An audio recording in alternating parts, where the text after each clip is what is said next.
Hello everyone, welcome back to another new video wisdom of law.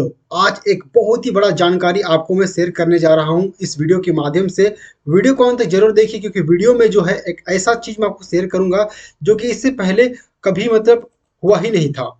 कि अभी एक ऐसा अपडेट अभी देखने को मिल रहा है बार काउंसिल ऑफ इंडिया की तरफ से। ओके ना, ये बार काउंसिल जो है इंडिया, इसका ऑफिस है दिल्ली में।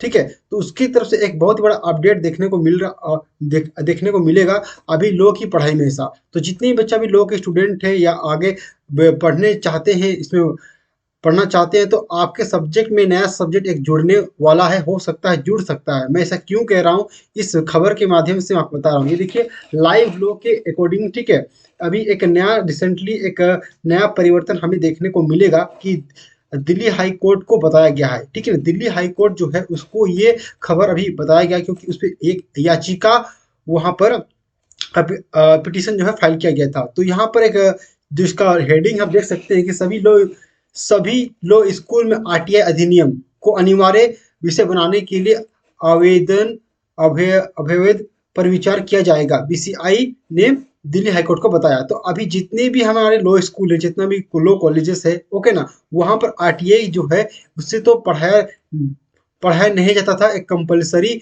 सब्जेक्ट की तरफ से, सब्जेक्ट की तरह। लेकिन ये अनिवार्य विषय होना बहुत जरूरी है।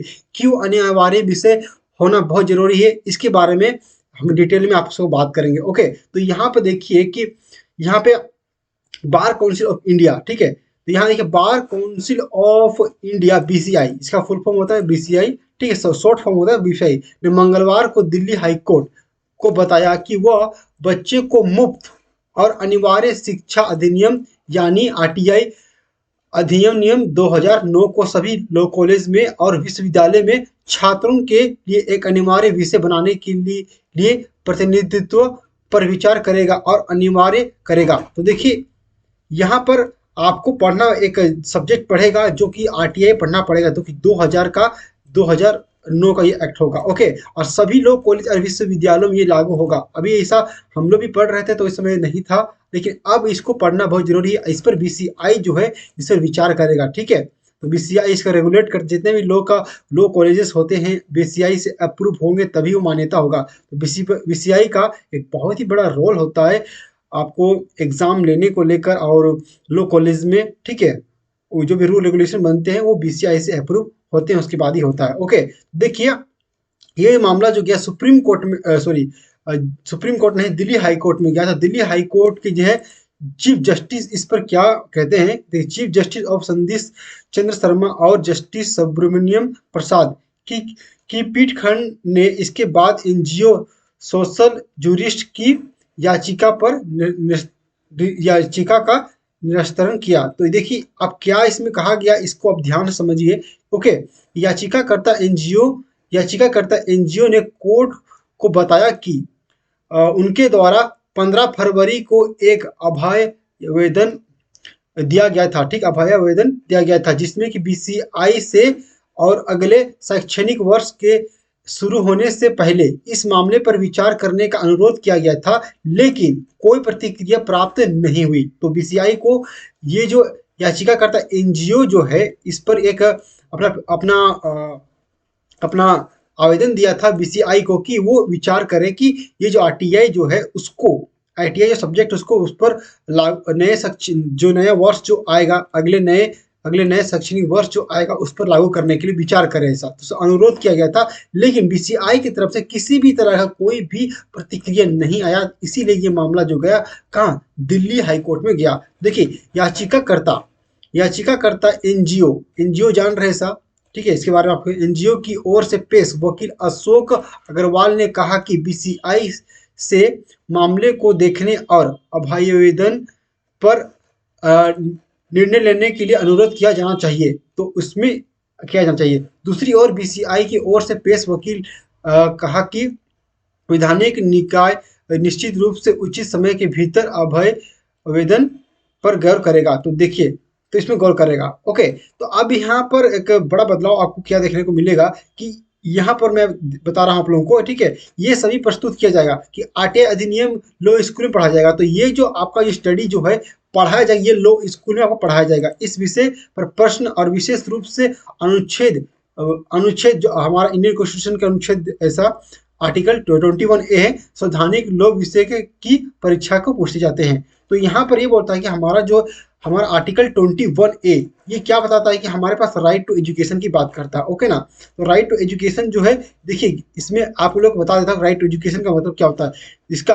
इसमें क्या लिखा है कि इंडियन कॉन्स्टिट्यूशन, ठीक है, 86 अमेंडमेंट, 86 अमेंडमेंट हुआ था 2002 में साथ, ठीक है, इंसर्टेड आर्टिकल 21A। तो आर्टिकल 21 में ये मतलब कि हमारे इंडियन कॉन्स्टिट्यूशन में 86 अमेंडमेंट में जोड़ा गया था, ठीक है।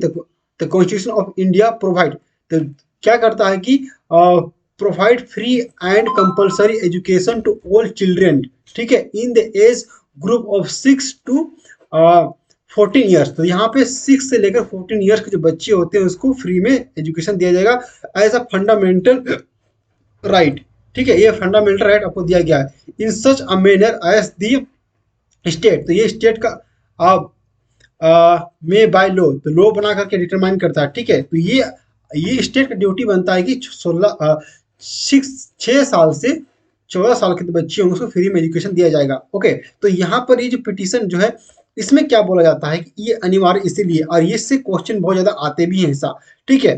तो यहाँ पर देखिए कि यहाँ पर कोर्ट ने क्या कहा कि प्रस्तुतियों पर ध्यान देते हुए अदालत ने कहा कि याचिका में की गई प्रार्थना वास्तविक प्रतीत होती है। तो ये जो है प्रतीत होती वास्तविक। उन्होंने कहा कि मामले को मेरिट पर ध्यान दिए बिना याचिका का निरस्तरण उसी के आधार पर किया जाता है। ओके, जनहित, अब यहाँ पे देखिए आगे क्या बोला गया ऐसा, जनहित याचिका में एनजीओ सोशल जूरिस्ट के प्रस्तुत किया। तो यहाँ पे सोशल जूरिस्ट जो है प्रस्तुत क्या किया इसमें कि भले ही कानून बहुत पहले लागू किया गया था, लेकिन कानून के छात्र, वकील और न्यायाधीशों में से शायद ही किसी को इसके बारे में पता हो, जो कि इसको जानना बहुत जरूरी है, लेकिन इनके मुताबिक कहना ये है कि बहुत ही कम लोगों को इसके बारे में जानकारी है। ओके, अब देखिए याचिका एडवोकेट अशोक अग्रवाल और कुमार उत्कर्ष के माध्यम से दायर की गई। तो ये जो याचिका जो है दायर किया गया था किसके द्वारा,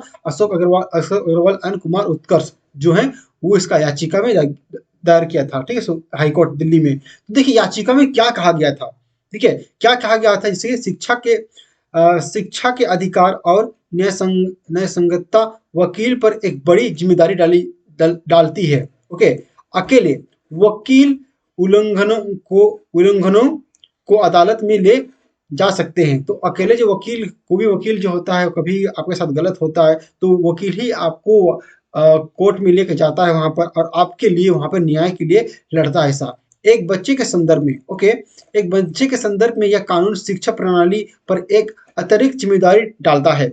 यह सुनिश्चित करने के लिए वकीलों को यह अधिकार प्राप्त करने के तरीके के विवरण से परिचित कराया जाता है। ओके, तो देखिए यहाँ पे और आगे क्या क्या बोला जाता है कि याचिका में कहा गया है कि आरटीआई अधिनियम के उल्लंघन की पहचान के लिए और बच्चे की शिक्षा के अधिकार के लिए न्याय मांगने के लिए वकीलों को शिक्षित के लिए कानून शिक्षा प्रणाली पर एक बड़ी जिम्मेदारी है। तो यहाँ पर देखिए सबसे इंपॉर्टेंट पॉइंट यहाँ है कि यहीं पर है कि उल्लंघन। तो देखिए अगर आपको अपने राइट्स के बारे में पता नहीं होता है तो आपको पता ही नहीं चल पाता है कि आपके साथ गलत हो रहा है। तो बेसिकली इस पर यह फोकस किया जाएगा आरटीआई में जो भी आपको राइट्स दिया जाता है सिटीजन को, जिसको भी इसमें उस आर्टिकल जितने भी जो सेक्शन से जो प्रोविजन दिए गए हैं वो हमारे राइट्स की बात करता है, तो वो आप उसको जाने और अपने निजी जीवन में उसको उपयोग करें ऐसा,